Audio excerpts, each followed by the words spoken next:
Shameless. United in the Europa League. Europa League. Me tell them one time and me say Europa League. Europa League. I tell you one time and me say Europa League. It's back. It's back. We're back in it. After a season out where we thought we could just delete that song forever, it's back. Welcome to United View. Welcome to the preview of our game against FC Twente. The Europa League is back. This is our best chance of Champions League football. Is that right, Owen, or is it not? It's very bold of you, that Flex. Very bold of you. What, 5 games into the season to say that? Possibly. You know, it's a bit like remember last season. I mean, I hate 50 seconds into the video to be talking about Liverpool, but the Europa League's an interesting one, isn't it? Because last season Liverpool, what did they get to? Was it quarterfinals? They got to, or semis? Latter stages. Quarters. I think they worked out that they would have faced Leverkusen and all that, but then they got right. That was it. Yeah, latter stages. And obviously they got knocked out by Atalanta and blah blah blah. But at the end of the day, they're like, who cares? We got top 4 anyway. It's kind of that competition a little bit, isn't it? You know what I mean? So for United, certainly this season, it is a case of, I think, after the start we've had, and just knowing the Premier League as it is, it's gone, well, could be a bit tough. Obviously, you can get 5th place and still qualify for the Champions League. That's a possibility, blah, blah, blah. But it's your fail-safe. It's your fail-safe. And it's a fail-safe we have used previously. Jose Mourinho's first season at Manchester United, he finished 6th that season. And towards the end of the season, Jose basically went, I don't care about the league anymore. I'm going for the Europa League. And given Erik ten Hag's pedigree of winning cups and cup competitions, maybe it's something Manchester United have to consider. I mean, that's a long way off. A long way off. But with how he likes to play his teams into form, we could be seeing maybe some names we weren't expecting in the Europa League this season. And because of the change of the format and the Champions League teams not dropping down, the teams that are in the Europa League right now, they're the teams that are going to be in the whole competition. There are no surprises in this. And looking at the field, you'd have to say Manchester United are right up there, if not the favourites for this competition. So it all starts now, Fleck. It does. It all starts now. Don't want to be too negative. I know, like Owen said, started off there saying our best chance, but like Owen said, it could be. Right now, we don't know. Hopefully, we have a great season in the league, and we're comfortably in the top 4, and this is a bonus. That's what we want. We want it all. We're in this competition. We want to win it. It's still not going to be easy though. As you could, there's always some surprise packages every year in the Europa League. We saw that last year with Atalanta when they ran up on Liverpool. Sometimes you've got some big European games in there. I mean, we've got to go to like Porto and Fenerbahce, teams like this. These are not easy teams to face. But absolutely, we have to embrace that. We are the favourites, or should be well up there in terms of winning this thing. Let's not shy away from that. We want to flip and win this. I want to win this. You want to win this. And the first game at home, we have to start off on the front foot. It is different, so we won't have to go to FC Twente away. But all your home games, especially the way they are now, and actually it's always been like that in European football. Win your home games, all of them. If you do that, you're usually pretty cut and dry anyway, no matter what the format is, whether it was the old format or this. If we win 4 of our home games, we'll be through. You don't even need to go away and win. Do you know what I mean? You know how mad that is? Yeah. So, and that's not me trying to lower expectations. I'm just saying this is the first home game. Get 3 points in the bag. No excuses, no messing about. We do have to rotate. Erik ten Hag's been big on this rotation, and I saw Samuel Luckhurst do a piece about injuries versus this time last year, etc., etc. And even last night on red carpet, we talk about the Rashford thing, and I do think we are starting to see Erik basically just still worried about these injuries coming back. Like, they're so cautious and they're rotating a lot of players. We're seeing defenders come on for like 10, 15 minutes to get a defender out of there because you think, don't push him the 90. If we can get him off after 80, I know it disrupts the balance of the team, but I'd rather that than that guy be out for 5 weeks, because it's almost like we're so scarred from last year. We're blowing like extra caution to the wind. And then on top of that, what's happening is we're seeing that more players are available, but as fans, I think we might just be forgetting a little bit just how bad last year were. So in the early weeks and months of the season, if we do want to rotate, because I know Said was saying it's flipping September, mate. Like, don't, just play the team. But I kind of push back a little bit because I'm like, it was so bad last year. We have to learn and we've got to get these players ready. and it might take a couple of months of the new season to get into it. But then once they're settled, then we can start pushing it a little bit. But it is almost like with Scado. And do you see that? Like this rotation thing is a real. I kind of bit. I mean, I remember in Ten Hag's first season in our Europa League campaign, and the early teams we played, it was like, was it Ammonia? Who was the other one? There were some teams that it was like, oof, they were you know, low teams, and it was funny because he did rotate, but when you're Manchester United and you don't have the injuries, when you're rotating, it's still a strong side with lots of names. I mean, he got criticised, and I didn't get this against Barnsley. They were like, "I played too strong of a side. He didn't rotate." And you looked at it; he made 8 changes in that team. Like, he made a lot of changes to that team. And we've got actually, as much as we say about obviously as players needing to go, and that's totally valid, but there's still a lot of big names in that Man United squad, aren't there? Seasoned pros.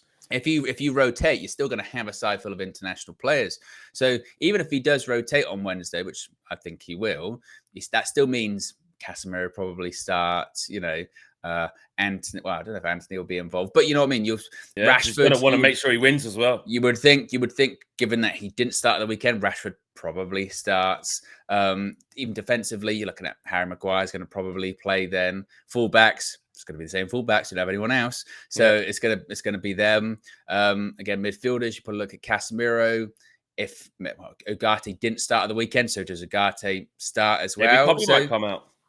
You know, so there are certainly a lot of options, and I think what would be really good. I mean, it's not going to be 7-0 like it was against Barnsley or anything like that, but after the weekend, it would be good to have a quite reassured victory. Even if it's a 2-0 or 3-0, just to be like, because not that people got so carried away, because I don't think people did get overly carried away with the Barnsley one, but it was good just to have that reassuring of, that was a good result, that was a good result. And actually, that was a good performance. Totally different. Look, FC Twente, it's Eric's hometown team. Of course, Eric also as well used to be assistant manager at the club, won a league title with Steve McLaren whilst he was there as well. So obviously has got ties to the club. So it'll be not homecoming because he's technically playing at home, but they've started the season well too. They're 4th in the league, won 3, drawn 2, only lost 1 game, only conceded 5 goals. So they've started the season fairly well. Not to say that means Man United should be really, really overly worried and concerned about FC Twente coming to Old Trafford, but it means you can't just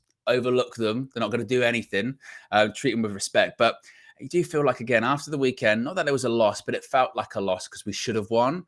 That it would, again, be good for United just to go, right, got like a 2-0 win, 3-0 win this evening, and then just move on to the weekend against Spurs. Because it's funny how we're still very delicate, aren't we? We know we are going result by result in terms of how we're feeling about the season and the team. Well, yeah, because it could very easily be no wins in 2 going into Spurs. Do you know what I mean? In all comps, you know, you look at not beating Palace if hopefully it doesn't happen on Wednesday night, but you also look at coming up short there, which is almost unthinkable, but it could happen. And then going into Spurs with all that pressure on it, and then if you come out wrong with that, you go into the next round of fixtures again with severe pressure. So that is very, very true about how delicate we are and how there's a few inconsistencies, obviously, in our results early on in the season. So you know you have to start mounting up wins. This is the period where we said Barnsley, yes. Crystal Palace, we always went, oh, that's the tough one. Oh, could be a draw. But when you see how the game went when we should have won, this one was always a W. And Spurs, I feel like we definitely always need to beat Spurs at home. Any big top 6 team at home you need to beat. But especially now, we need like a galvanizing result, like a big result. Yeah. And that's 2 on the bounce at home as well. Liverpool, Spurs, they're at home. Like you got. But also, to your point, like if we win Wednesday and we win at the weekend, then suddenly you go, well, that's what you're unbeaten in 4 games. Yeah. Like again, it changes. It changes. It's how quickly it changes. You go, Palace one was a bit disappointing, but actually look at that. We're unbeaten in 5, and there's quite a few clean sheets involved in that, and there's quite a few especially goals. If there's clean sheets. You know what I mean? Yeah. So we're still very much on that kind of seesaw. It could go one way or the other, really but there is, I guess the positive to take out of that is there is the potential for it to be positive. We're not like there's absolutely no way we're not. No. Which is maybe where we were a few weeks ago. Exactly. Yeah, Exactly. I yeah. agree with you. I'm really confident we'll win against FC Twente for sure. And I'm confident we'll beat Spurs as well. I mean, let's focus on this one then. Teams. What would your team be? Let's do a sort of, I don't know, predicted 11 each, and you guys get involved in the chat, because it's really hard to predict these, because at the same at one stage of it, at one side, Eric obviously wants to go as strong as possible that he can with the rotation in mind, but also you try and read him and predict what he's going to do, and there's always a few. The last sort of few games, there's been a few. Oh, didn't think Rashford was going to start against Barnsley. Oh, Yeah. didn't think Eriksen would be in there against Southampton, Yeah. and then against Crystal Palace. Oh, I thought Ugarte would be in there. Oh, I can't believe Garnacho. There's always a few in there. So, what do we think is going to be the team? It's weird, isn't it? Because again, you have to learn the format. I mean, because it's a big league phase, like you said. It's not like previously it was right. You got to come top of your group. Yeah, Now it's not about coming top of your group. You know what I mean? It's about top 8. being top 8, being the top 8, and get enough points to go through. So it doesn't matter if you're 8th or 1st, really, or that. No, much. it literally does. It affect like a draw? You can get. I don't know if it affects. I haven't even looked that far in it, but I don't think so. I don't know. Maybe I'm wrong on that one. Maybe I don't know.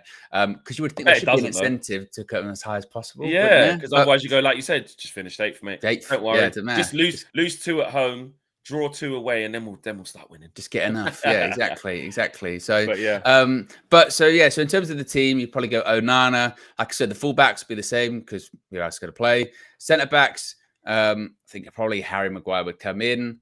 Whether or not you get a Leacher or a Delict, I think he'd go Johnny Evans and Harry Maguire in this one. I know Lindelof is back in training, might be too soon, so it might be Maguire. Maybe might go Maguire and Delict. Really? Oh, you reckon? Actually, with the left foot thing as well. With the left foot, yeah. That, 'cause he doesn't like let's say Maguire Martinez. Yeah. Midfield, Casemiro will come in. Probably with Ugarte, a bit like in the Carabao Cup the other day.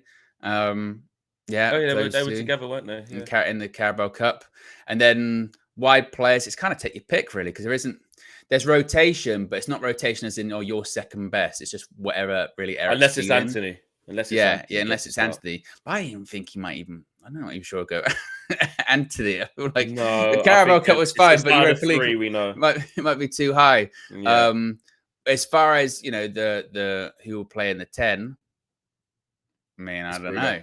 It's Bruno, mate. Bruno might need to play him into form. Perhaps Eriksen he gets a ain't rest. dropping Bruno for the first game of the European captain. He ain't dropping him, no chance. And then I would probably think Rashford will play again. Once again, it's interesting just to see where he'll play. Will he play on the left? Or will he play as a striker like he did against Barnsley, perhaps? And maybe he wants to get rest Xerxes, because you still get the impression that he's still trying to manage minutes when it comes to Joshua Xerxes for some reason. Yeah, and Rasmus Højlund's obviously just fresh back as well. Exactly. So you want to manage him, but they could agree to start him and give him 60 minutes, but 60 minutes also might be a bit of a push for him right now. He has actually been out a long time, really, if you think about it. Late July. When did we play Arsenal? The 27th of July? Yeah. First game at all. So yeah. Yeah. So he's been out for a long time. So from back end of July, all of August, pretty much all of September. So it's a good couple months. So to just get back in and play 60 minutes straight away, that's not the style of Eric, and that's definitely not the style of this sort of cautious approach to Man United. So yeah, I would agree with that team largely. I don't think Anthony starts. I think it'll be Rashford and Ahmad, and I think he will go Xerxes again through the middle, Bruno in the 10, Ugarte and Casemiro. No, do you know what? I think he'll go Ugarte and Kobe. Really think Kobe will get a game? Yeah, I think Casemiro will stay on the bench. I think he'll go Ugarte, Kobe, change one of the centre backs, and then fullbacks have to be the same, because I don't think he'll want to change it too much. So what's that? 3 changes I think I've gone with. Yeah. One in midfield, one up front. So there you go. Get your predictions in. I'm going with a 2-0 Manchester United win. Owen, what are you going with? I was going to say 3. I'll go with a 3. 3-0. 3-0. There you go. That's our predictions. Clean sheets galore. First win of the European season. We'll see you then. Take care. We're out of here. Peace.